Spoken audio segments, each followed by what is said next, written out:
आज पढ़ते हैं काइनेटिक्स। काइनेटिक्स में क्या आएगा? मोमेंटम, न्यूटन्स लॉ, है ना, मतलब फोर्स, और वर्क पावर, एनर्जी, और एक इम्पल्स।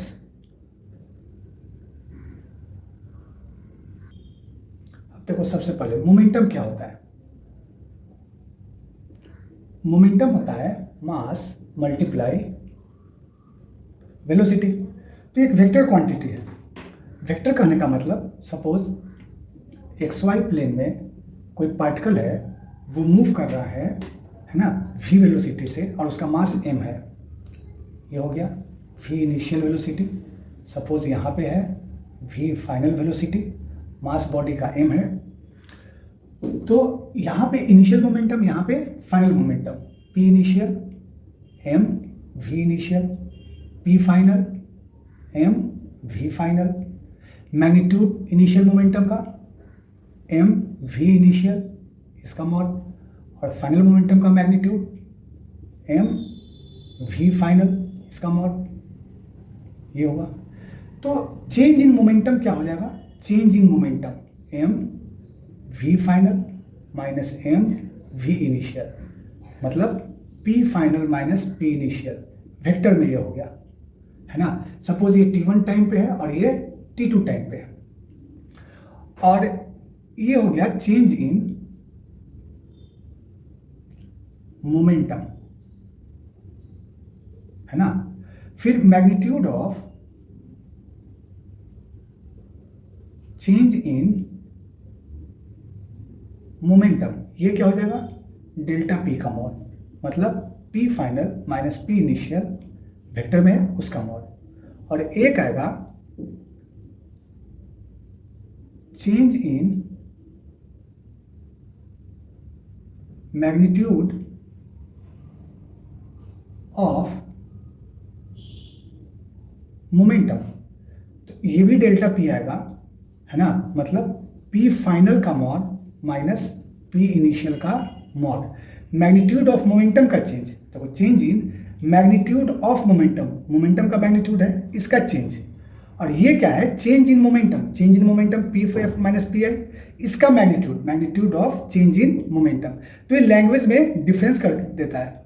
ये क्वेश्चन जेई में भी आया हुआ है ना, एडवांस में भी आया हुआ है, और नीट में भी ऐसा सवाल पूछ देता है कभी कभी। बहुत आसान है ये, है ना। तो ये निकालने का इसी से फॉर्मूला है आपका, ठीक है।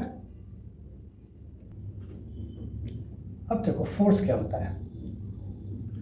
एक होता है इंटरनल फोर्स, एफ इंटरनल, है ना, और एक होता है एक्सटर्नल फोर्स। ये दोनों फोर्स का जो वेक्टर सम होता है, यही होता है टोटल फोर्स। तो जनरली इंटरनल फोर्स का सम जो होता है ना, ये 0 होता है। और ये जो एक्सटर्नल फोर्स है, इसी के रीजन से बॉडी में एक्सेलरेशन डेवलप होता है।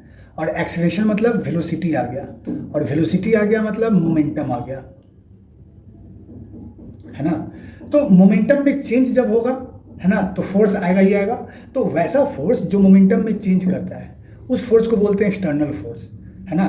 तो न्यूटन सेकेंड लॉ जो है वो यही है, F external is equal to mass into acceleration. ये न्यूटन सेकेंड लॉ है ना।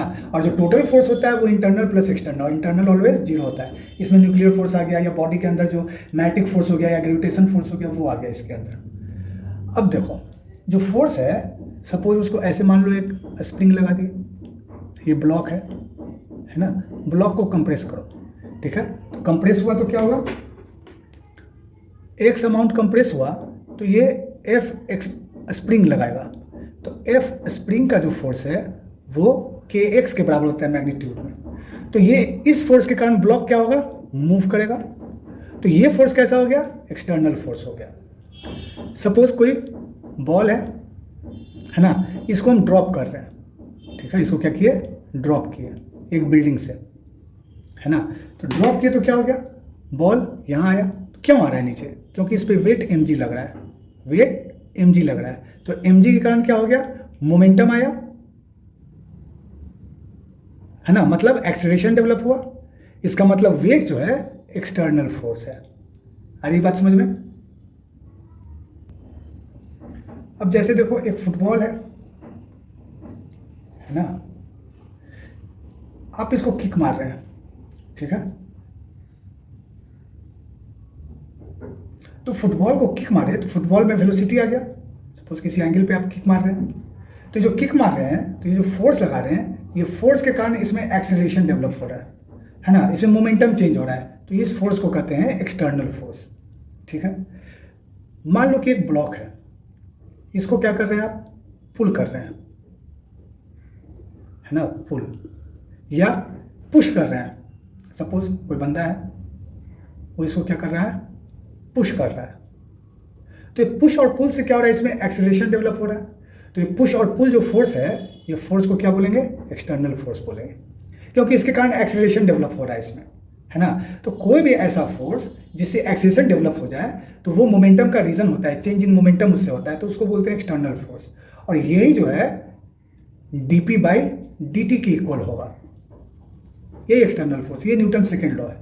इसके बारे में अभी आगे और फिर डिटेल में पढ़ेंगे। तो एक्सटर्नल फोर्स क्लियर हो गया। अब देखो न्यूटन का फर्स्ट लॉ क्या है, फर्स्ट लॉ, है ना।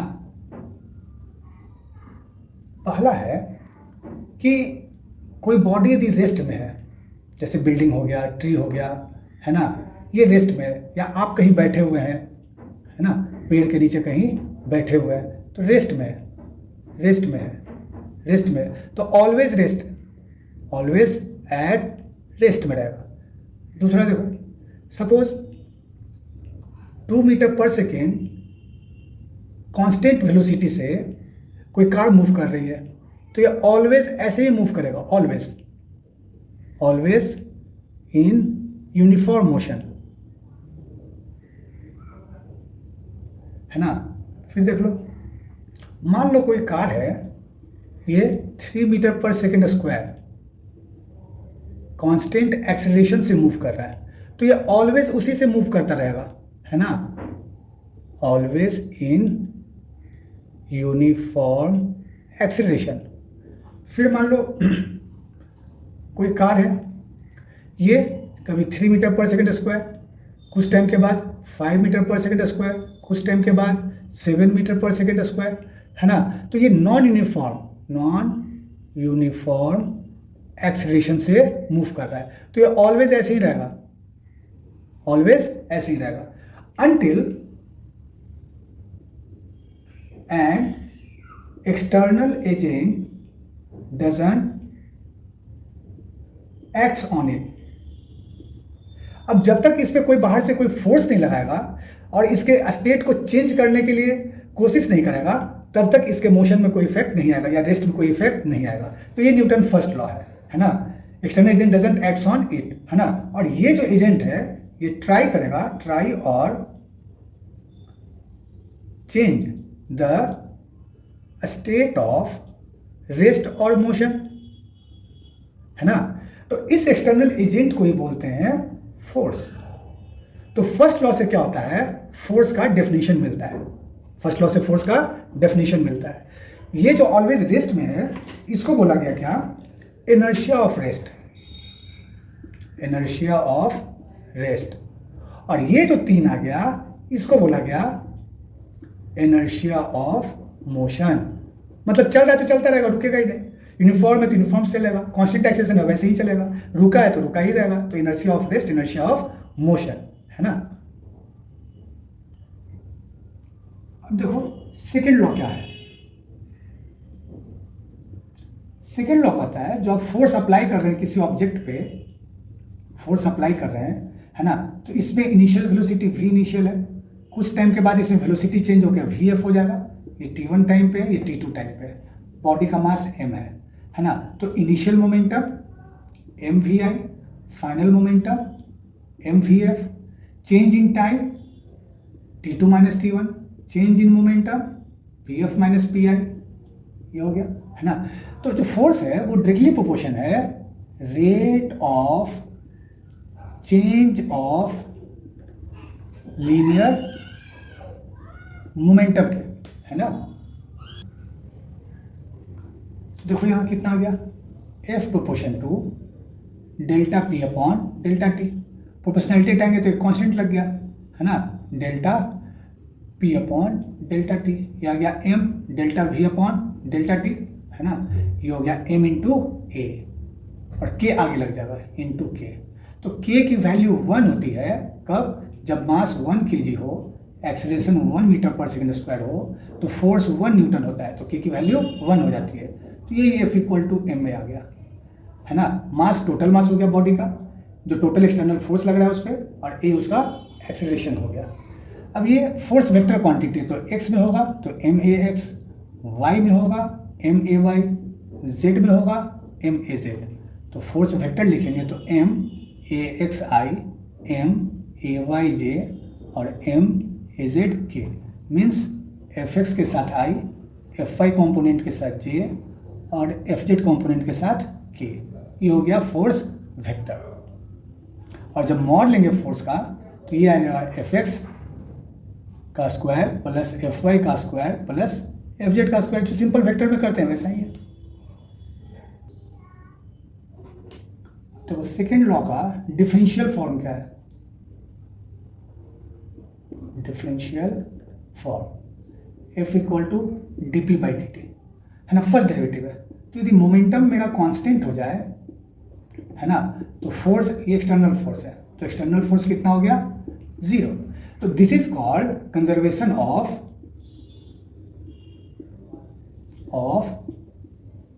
Linear momentum. इसका काम कॉलिजन में जाता है, means initial momentum equal to final momentum, और ये वेक्टर फॉर्म में हमेशा रहेगा। कभी भी स्केलर में P I equal to P F ये नहीं करना है ना, ये कंजर्वेशन ऑफ लीनियर मोमेंटम नहीं है, क्योंकि लीनियर मोमेंटम वेक्टर क्वांटिटी है। तो ऑलवेज जब कंजर्व कराएंगे तो वेक्टर में ही कंजर्व करना है विथ डायरेक्शन। मतलब यदि हम एक्स में ले रहे हैं इनिशियल को, है ना, तो फाइनल को भी हम लोग एक्स में ही लेंगे, और जब इनिशियल को हम वाई में लेंगे तो फाइनल को भी वाई में लेना है आपको, और जब जेड में लेंगे इनिशियल तो फाइनल भी जेड में आएगा। ऐसा नहीं हो सकता है कि इसका एक्स कंपोनेंट और फाइनल के वाई कंपोनेंट के बराबर हो जाए या जेड कंपोनेंट के बराबर हो जाए, ऐसा नहीं करना है। एक्स में अलग, वाई में अलग, जेड में अलग अलग। और ये कब होगा, जब टोटल एक्सटर्नल फोर्स 0 होगा, मीन्स एक्सेलरेशन उसमें नहीं होना चाहिए, मतलब यूनिफॉर्म मोशन होना चाहिए, यूनिफॉर्म मोशन होना चाहिए, तभी उसी समय मोमेंटम कंजर्व होगा। फिर देखो इंटीग्रल फॉर्म है ना, F equal to D P upon D T. तो इंटीग्रेशन करो, F D T is equal to D P. तो ये क्वांटिटी जो है चेंज इन मोमेंटम है, और ये क्वांटिटी को बोलते हैं इंपल्स। बहुत स्मॉल टाइम में जो फोर्स लगता है, बहुत स्मॉल टाइम में जो फोर्स लगता है वो इंपल्स हो गया। जैसे एक कंक्रीट है, इसके ऊपर आप ऊपर से नीचे गिरे, है ना, और एक सैंड है, सरफेस सैंड का है, सैंडी सरफेस, और इसके ऊपर आप ऊपर से नीचे गिरे, तो इसमें सैंड में इस पॉइंट से एक पॉइंट से दूसरे पॉइंट आने में कुछ समय लग जाएगा, है ना, डेल्टा टी, है ना, 1 मान लो, है ना, या सैंड लिख देते हैं, डेल्टा टी सैंड। और कंक्रीट तो ये नीचे जाएगा ही नहीं, ये तो नीचे पुश होगा ही नहीं, तो नहीं होगा तो क्या होगा, नीचे जाएगा नहीं, तो यहाँ डेल्टा टी क्या है 0 है यहाँ पे, है ना, और यहाँ पे डेल्टा टी सैंड है। तो डेल्टा टी कंक्रीट जो है, डेल्टा टी कंक्रीट बहुत बहुत छोटा है डेल्टा टी सैंड से। तो देखो फोर्स क्या होता है, delta P upon delta T होता है। अब ये जितना स्मॉल होगा ये उतना लार्ज होगा, तो ये इंपल्सिव फोर्स है। ये फोर्स क्या हो गया, इंपल्सिव फोर्स। अब देखो यहाँ पे डेल्टा टी लगभग 0 है, तो फोर्स इनफाइनाइट, तो पैर का हड्डी टूट जाएगा। और यहाँ डेल्टा टी कुछ है तो यहाँ पे पैर का हड्डी नहीं टूटेगा, है ना, एक्सीडेंट यहाँ नहीं होगा, जबकि यहाँ एक्सीडेंट हो जाएगा। तो इस इक्वेशन को बोलते हैं impulse momentum theorem, impulse momentum theorem, है ना। अब इसको ग्राफ से समझो, टाइम के साथ एफ का ग्राफ है, सपोज दैट ये कुछ ग्राफ है, तो टाइम एक्सिस पे T1 से T2 में जो एरिया बनेगा, ये एरिया जो है वही है F D T, area under curve, है ना। तो ये एरिया का वैल्यू जो होगा ये चेंज इन लीनियर मोमेंटम के इक्वल होगा। तो ये ग्राफिकल मेथड से हम लोग ये सवाल बना सकते हैं। अब देखो थर्ड लॉ। थर्ड लॉ क्या है, समझने की कोशिश करना। फोर्स लगा रहे इधर, है ना, ये तो M1 ब्लॉक है, ये M2 ब्लॉक है। तो M1 ब्लॉक आगे जाएगा क्योंकि इस पर फोर्स लगा रहे हैं। तो M2 को ये स्ट्रिंग से अटैच है, तो M2 को M1 अपने साथ खींचेगा। तो ये जो फोर्स लगा टेंशन, ये कौन हो गया, बाई M1 ऑन M2। तो M1 M2 पे फोर्स क्या लगाया, टेंशन। M2 भी चुपचाप नहीं रहेगा, ये क्या करेगा, M1 पे उतना ही अमाउंट फोर्स लगा देगा। तो ये जो टेंशन जनरेट हुआ बाई M2 ऑन M1, तो ये टेंशन फोर्स हमेशा पेयर में डेवलप होता है ना। और ये न्यूटन्स थर्ड लॉ को फॉलो करता है। दूसरा एग्जांपल देखो, M1 एक ब्लॉक है, M2 इसके ऊपर दूसरा ब्लॉक है। M2 का एफबीटी बनाओ, N1 N2 और ये आया M2G। N2 कौन लगा रहा है, ये सरफेस तो M1 का है, M1 का टॉप सरफेस है, ये M1 का टॉप है। तो M1 M2 के ऊपर लगाया, तो ये हो गया बाई M1 ऑन M2। तो जब अब M1 को जब कंसीडर करेंगे, है ना, तो उस केस में M2 का जो ऊपर का सरफेस है वो लगाएगा नीचे, है ना, N2। ये कौन लगाया, बाई M2 ऑन M1। और ये जो ग्राउंड है मेरा, ये ग्राउंड क्या किया, इसके ऊपर नॉर्मल N1 लगा दिया, और अर्थ जो है इसको अपने फोर्स, जो इसका वेट है उससे फोर्स से खींच रही है नीचे। तो इस केस में इक्वेशन क्या आ गया, N1 equal to N2 plus M1G। और इस केस में इक्वेशन क्या आ गया, N2 इक्वल टू M2G।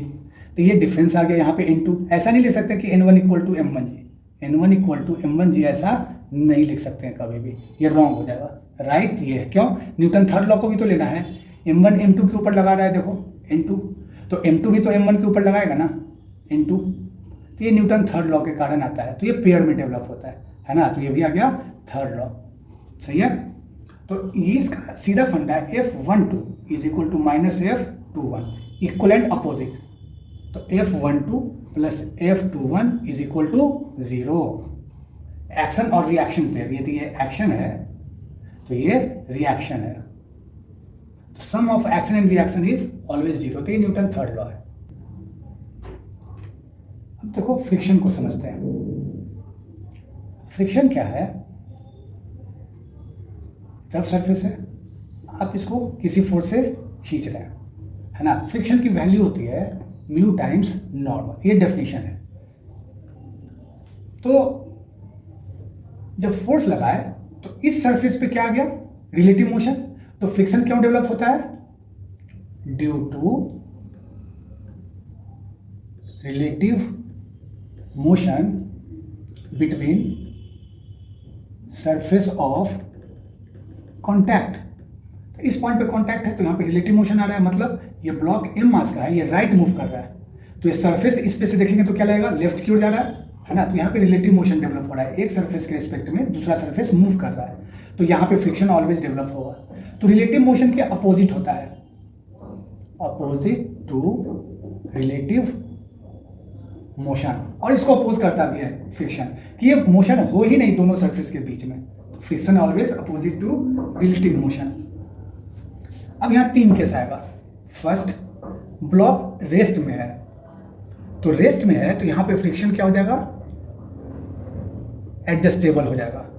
दूसरा, जस्ट स्टार्ट टू मूव, है ना। तो इस केस में फ्रिक्शन क्या हो जाएगा, मैक्सिमम स्टैटिक फ्रिक्शन, और इसी को बोलते हैं स्टैटिक फ्रिक्शन, है ना। एडजस्टेबल जो फ्रिक्शन है उसको बोलते हैं स्टैटिक फ्रिक्शन। ये हमेशा लेस देन होगा मैक्सिमम से, लेस देन एफ मैक्स। और जो मैक्सिमम स्टैटिक फ्रिक्शन है इसी की value mu static times normal होता है ना। जनरली इसको म्यू एस एन लिख देते हैं हम लोग, ठीक है। तीसरा होता है काइनेटिक फ्रिक्शन, है ना, जब बॉडी मूव करता है ना, मोशन होता है। तो मोशन होता है तो उस केस में काइनेटिक फ्रिक्शन आता है ना। इसको एफ के से भी डिनोट करते हैं, तो ये हो गया म्यू के टाइम्स नॉर्मल। तो कॉन्सेप्ट कहता है कि म्यू के जो होता है वो छोटा होता है म्यू एस से, तो F kinetic always less than F static. अब देखो इसको ग्राफ से समझो, ये लगा है फ्रिक्शन और यहाँ है अप्लाइड फोर्स, जो फोर्स हम लगा रहे हैं और ये जो फ्रिक्शन डेवलप हो रहा है। तो स्टार्टिंग में क्या होगा, बॉडी तो रुका हुआ है तो फोर्स बढ़ रहा है, तो जो फोर्स बढ़ रहा है वही स्टैटिक फ्रिक्शन है, जो फोर्स लगा रहे हैं इसी की वैल्यू स्टैटिक फ्रिक्शन है। तो एक पॉइंट पे ये मैक्सिमम आ जाएगा, ये एफ मैक्स है ना, ये क्या हो गया एफ की मैक्सिमम वैल्यू है ना। इसके बाद यदि फोर्स लगा रहे हैं हम, इंक्रीज कर रहे हैं, तो बॉडी मूव करने लगेगा है ना। तो जब मूव करेगा तो उस केस में क्या आएगा काइनेटिक फ्रिक्शन, तो वो फ्रिक्शन थोड़ा सा वैल्यू इसका कम हो जाएगा, ऐसा चला जाएगा ग्राफ। ये देख लो, मतलब अप्लाइड फोर्स कितना भी बढ़ा लो ये फ्रिक्शन थोड़ा सा वैल्यू कम हो जाएगा है ना। और ये पॉइंट पे जो फ्रिक्शन है ये काइनेटिक फ्रिक्शन है एफ के, और इस पॉइंट पे जो फ्रिक्शन है ये मैक्सिमम स्टैटिक फ्रिक्शन है, और ये वाला जो ग्राफ का जो फ्रिक्शन है ये एडजस्टेबल फ्रिक्शन है। ये मेन फ्रिक्शन का कॉन्सेप्ट है। अब कुछ क्वेश्चन से समझते हैं अभी तक जितना पढ़े। पहला टाइप का सवाल है, सपोज दैट पी वेक्टर जो है 2t² plus 7tj minus 3k ऐसा दिया हुआ है, तो फोर्स क्या हो जाएगा dp/dt, इसका डिफ्रेंशिएशन 2 2 जा 4ti प्लस 7t का डिफ्रेंशिएशन 1 हो गया, कांस्टेंट का 0 माइनस 0k है ना। ये फोर्स आ गया, t की वैल्यू रख दी है, फोर्स निकल जाएगा। दूसरा क्वेश्चन है, p दे दिए suppose that 5t i cap है ना। इसमें देखो ग्राफ बनाओ टाइम और मोमेंटम का, तो यहाँ पे फोर्स करो डिफ्रेंशिएशन इसका dp/dt, ये 5 आ गया i, ये फोर्स है कांस्टेंट फोर्स, और यहाँ जो ये फोर्स है ये है वेरिएबल फोर्स, वेरिएबल है। तो वेरिएबल है इसका मतलब यहाँ एक्सेलरेशन भी जो डेवलप होगा क्या होगा वेरिएबल होगा, और यहाँ पे जो एक्सेलरेशन डेवलप होगा ये क्या होगा कांस्टेंट होगा है ना। इस बात को ध्यान रखना। अब देखो y=mx जैसा है, ये ग्राफ हो गया, तो इसका जो थीटा एंगल है, तो मोमेंटम और टाइम ग्राफ का जो स्लोप होता है ये कांस्टेंट है। देखो किसी भी पॉइंट पे थीटा ही बन रहा है हर एक पॉइंट पे है ना, तो ये थीटा जो है ये होगा tan इनवर्स 5 है ना। और ये जो tan थीटा का वैल्यू आएगा tan थीटा = 5, यही फोर्स है। देख लो tan थीटा को बोलते हैं स्लोप ऑफ, यहाँ पे मोमेंटम टाइम है तो PT ग्राफ।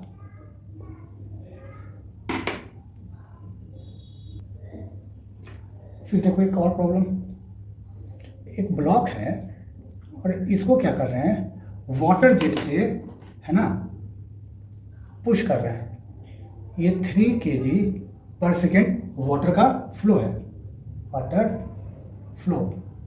तो ये रेट जो है ये रेट कांस्टेंट है, मतलब हर एक पॉइंट पे यहाँ रहे ब्लॉक या फिर यहाँ पे आए ब्लॉक है ना, किसी भी पोजीशन पे इस पे जो वाटर का जो रेट है वो 3 kg/s ही आ रहा है इसके ऊपर। तो जब रेट फिक्स है वाटर का, तो इसका मतलब यहाँ जो वेलोसिटी होगा v, वही वेलोसिटी यहाँ भी होगी है ना। मान लो ये 2 मीटर/s है, तो यहाँ भी वेलोसिटी 2 मीटर/s ही होगी है ना। और मास इसका ब्लॉक का मान लो 5 kg है, कितना है 5 kg। तो अब यहाँ मोमेंटम कितना हो गया ब्लॉक का m/v, और यहाँ मोमेंटम क्या हो गया m/v। तो कहोगे मोमेंटम तो सेम है तो फोर्स तो लगा नहीं, लेकिन ऐसा नहीं है। फोर्स कौन लगा रहा है, ये वाटर जेट जो है ये फोर्स लगा रहा है ना, तो उसके कारण इसमें मोमेंटम चेंज हो रहा है। तो यहाँ पे जो वाटर जेट जो है जो फोर्स लगा रहा है उसकी वैल्यू कितनी होगी जिसके कारण इसमें वेलोसिटी डेवलप हो रहा है। तो फोर्स होता है change in momentum upon time. तो यहाँ पे दो फंडा है, dp/dt जब आता है तो इसको लिखो dmv/dt। अब यहाँ से दो केस आएगा, पहला m यदि कांस्टेंट है dv/dt, और दूसरा जब m कांस्टेंट नहीं है ना तो v dm/dt, वेलोसिटी कांस्टेंट। तो ये वही है, वेलोसिटी कांस्टेंट है तो रेट ऑफ चेंज इन मास हो रहा है, और यहाँ मास जब कांस्टेंट है तो rate of change in velocity हो रहा है। तो ये डिफरेंस है दो तरीके के सवाल में। तो यहाँ dm/dt की वैल्यू ये जो है 3 kg/s ये dm/dt है ना। और यूनिट डायमेंशन से भी देख लो, mv मोमेंटम बाई टाइम होता है, तो m/t × v है ना। देख लो ये आ गया kg, ये आ गया सेकेंड, ये आ गया मीटर पर सेकेंड, तो KG metre upon second square, ये हो गया न्यूटन, है ना। तो ये यूनिट डायमेंशन से भी हम लोग टेस्ट कर लिए कि इक्वेशन सही है या फिर गलत। तो यहाँ पे जो फोर्स आएगा वो हो गया m/t मल्टीप्लाई v, ये हो गया 3 kg पर second into 2 metre per second, 6 kg metre per second square means 6 Newton का फोर्स लग रहा है इस पर। ये क्वेश्चन जेईई में, नीट में बहुत ज़्यादा पूछता है, मोस्ट ऑफ द टाइम ऐसे क्वेश्चंस आते रहते हैं, तो इसमें कंफ्यूज नहीं करना है कभी, है ना। अब देखो कुछ पुली ब्लॉक का सवाल लेते हैं। एटवुड मशीन, ये सिंपल है, सबसे इजी प्रॉब्लम यही है। ये m1 एक ब्लॉक है, पुली है, m2 दूसरा ब्लॉक है। तो ये भारी ब्लॉक है तो ये नीचे आएगा a एक्सेलरेशन से, एक ही स्ट्रिंग से लगा है तो ये ऊपर जाएगा a एक्सेलरेशन से, है ना। तो इसमें क्या है, टेंशन को हम लोग कंसीडर करना ही नहीं है। हम लोग क्या करते हैं जनरली, ये टेंशन T जो डेवलप हो रहा है इस ब्लॉक m1 को ऊपर खींच रहा है, ये टेंशन T है ना ब्लॉक को ऊपर खींच रहा है, और अर्थ जो है जो फोर्स लगा रही है इस पर वो इसका वेट m1g और ये m2g डाउनवर्ड है। तो टेंशन जो है उसको छोड़ दो, ये ड्राइविंग फोर्स है और ये अपोजिंग फोर्स है। तो ये क्या हो गया, driving force m1g minus opposing force m2g upon total mass m1 plus m2, बस 5 सेकंड में बन जाएगा सवाल। दूसरा ले लो, मान लो हॉरिजॉन्टल सरफेस पे है ऐसा, है ना, ये m2 ले लो, इधर m1 ले लो। तो ड्राइविंग फोर्स यहाँ कौन सा है, देखो ड्राइविंग फोर्स है m2g, अपोज कोई कर नहीं रहा है, फ्रिक्शन भी नहीं है, टेंशन जो जनरेट हो रहा है T और T, तो अपने को सिर्फ ड्राइविंग फोर्स देखना है। तो ड्राइविंग फोर्स है m1g, तो A इक्वल टू हो जाएगा sorry m2g upon m1 plus m2। Normal को भी नहीं लेना है, क्यों, क्योंकि नॉर्मल जो है वो मोशन के परपेंडिकुलर डायरेक्शन में है, नॉर्मल मोशन के परपेंडिकुलर डायरेक्शन में, तो इसका कंपोनेंट 0 हो जाएगा, है ना। तीसरा एग्जांपल देखो, इंक्लाइन प्लेन ले लेते हैं, थीटा एंगल है m1 ये m2। यहाँ दो केस आ सकता है। पहला केस है m1 नीचे जा रहा है a एक्सेशन से, m2 ऊपर जा रहा है a एक्सेशन से, तो ड्राइविंग फोर्स कौन है m1g, अपोजिंग फोर्स कौन है m2g साइन थीटा। टेंशन लग रहा है कोई मतलब नहीं उससे, नॉर्मल लग रहा है कोई मतलब नहीं है उससे, है ना। ये सब टाइम किलिंग है, टेंशन नॉर्मल ये सब, है ना, तो इनको कंसीडर करना ही नहीं है, ड्राइविंग फोर्स अपोजिंग फोर्स। तो A इक्वल टू हो गया m1g minus m2g sine theta upon m1 plus m2। अब यदि A की value 3 metre per second square suppose आ गई, लेट, है ना, आ गया, तो ये जो डायरेक्शन ऑफ मोशन है ये क्या है, direction of motion is correct. और यदि A equal to -3 metre per second आ गया तो इस केस में direction of motion is opposite to assume direction, है ना। इस बात को बस ध्यान में रख। अभी दोनों साइड इंक्लाइन प्लेन ले लेते हैं,